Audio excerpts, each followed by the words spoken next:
Hey, what up, guys? So, finishing up the junior welterweight top 10 for the 2019 year-end top 10s. Junior welterweight's the 140-pound division. I'm going to discuss the number one fighter at the end of the year, and then I'm going to give a breakdown of this division and the state of this division and where I think it's going. So, let's kick it off with, sorry guys, I'm on a bumpy road right now, so hopefully we'll be through that in a second, but finishing the year number one in the 140-pound junior welterweight division is the IBF and WBA unified junior welterweight champion, Josh Taylor of the United Kingdom. Taylor was coming into the year, I had him ranked number 2. I felt he was deserving of that. He wasn't a world champion, but he was undefeated, and he had defeated Victor Postal, former world champion, by a decision in 2018, and then he joined the World Boxing Super Series tournament, and he came in as a 2 seed, and he took on little known, I believe it was Ryan Martin, and dominated him, undefeated American, dominated him to a one-sided, or to a 7th round TKO victory, and became, put himself in the semifinals. So heading into the year, he had that to look forward to, and he was getting his first world title shot against Ivan Berianchek, the undefeated IBF champion. So I think the jury was out. He was getting the fight at home, and the jury was out on how good Josh Taylor really was. And he went in against Berianchek undefeated. He was the favorite, and he scored a convincing 12-round unanimous decision in that fight in the semifinals, captured his first world title, and punched his ticket to the finals, where he was going to go against the tournament's number 1 seed, undefeated Regis Prograis. Now, he got lucky enough to land the fight in the United Kingdom, in England. And, he was fortunate for that one. It was it really was the finals were a big deal, and he was going to be comfortable at home. And he took on Prograis to unify belts, huge fight. And he ended up earning a very hard-fought 12-round majority decision victory in that one. But nobody argued that he didn't win the fight. Most people felt he outworked Prograis and he beat him, but it was close. But he won the tournament, and the Muhammad Ali Trophy, became the World Boxing Super Series champion, and now the unified champion in the division. Some people argue that Jose Ramirez should be number 1 over him.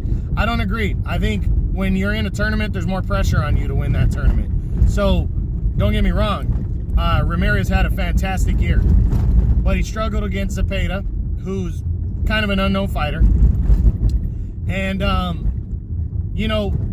he didn't have the pressure of winning the finals of a tournament, which is different. Yeah, he had pressure to unify belts against Maurice Hooker, but Hooker also wasn't the number 1 fighter in the division that he was going against, like Regis Prograis was. So I just really think Taylor overall has done more than Ramirez the last couple years, but it's really close because, again, I think if Ramirez beats Victor Postal more impressively than Taylor beat him, which I think is possible, then I'm moving Ramirez, and I might move him anyways ahead of Josh Taylor. So we'll see. It really depends on how that fight goes. So it's that close between these two guys, and entering 2020, Taylor looks like he's got a big year ahead of him. He's only 28, so in the prime of his career, undefeated, southpaw, really good boxer, and has some power.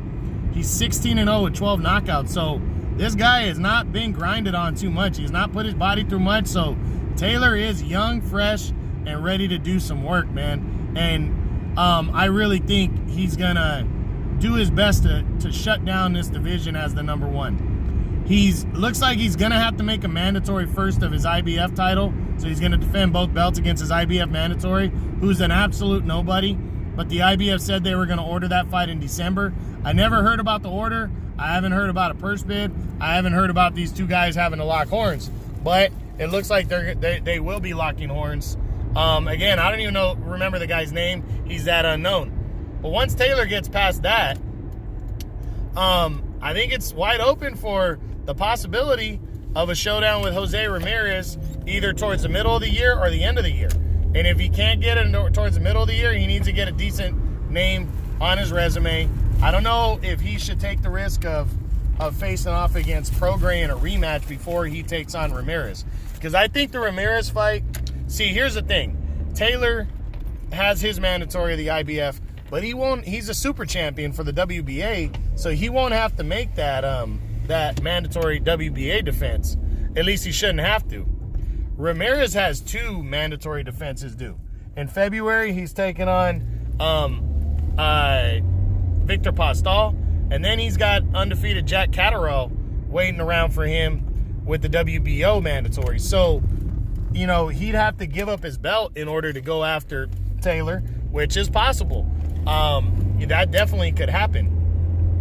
But I would love to see a 4-belt champion. And I think Ramirez wants that. And Catterall doesn't, I mean, he hasn't done anything to impress me, so to make the top 10 at least. So I'm thinking Ramirez could have a 3-fight year ahead of him, you know, and he could get the undisputed title fight with Taylor towards the end of the year. I think Taylor could fight 3 times this year too.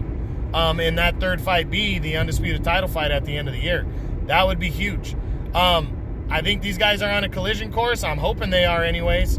And I would love to see it. Josh Taylor, star on the rise, star in the making, and you guys shouldn't miss him. You know, I think he's going to fight on DAZN when he does fight. I'm not sure if he's a Matchroom guy, but, excuse me, I do think he'll get those opportunities. So make sure you check him out next time he fights. And now the state of the 140-pound division, you know, coming into the year, because 140, you know, there was a lot of turnover from the previous year because a lot of guys moving in, moving out of the division. It's kind of been a pass-through division on your way to welterweight over the years. But, you know, this division really needed an identity, and this tournament really gave it that identity because it forced, you know, the best fighters, the 2 best up-and-coming fighters, well, at least we thought, in Prograis and Taylor, it put them in to prove that they were the 2 guys. They put them as number 1 and 2 seed, and they held that down and got to the finals and dominated their way there. That was impressive. And then you had the other 2 champions decide, hey, we're going to fight each other because we're not in this tournament, and we want to have some distinction here because we should have been in the tournament, or we're the best guys and the tournament missed out on us. That's what Ramirez and Maurice Hooker did, and that was fucking great for the division.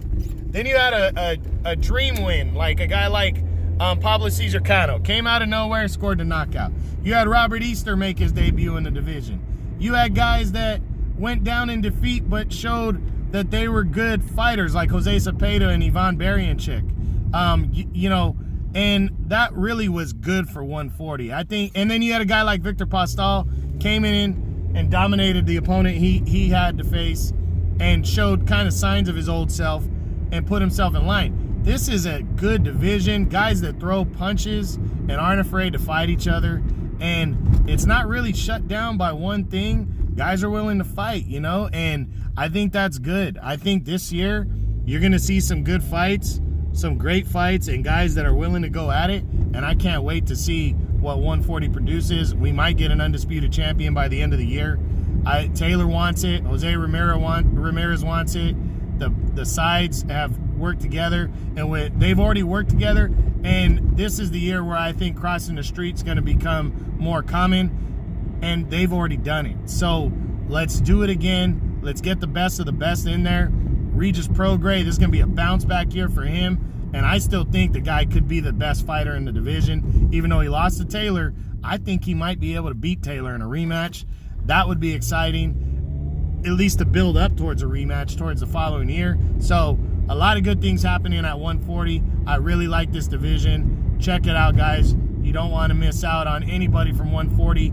These guys might not be superstars yet, but they're stars in the making, and they're all very good fighters. Young, this is a young division too, and that's what makes it exciting. So again, check out 140.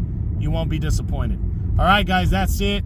That's the top guy at 140 in the 140-pound division, Josh Taylor, and the state of the 140-pound junior welterweight division. I hope you enjoyed it. True Boxing, you've been hit with the truth.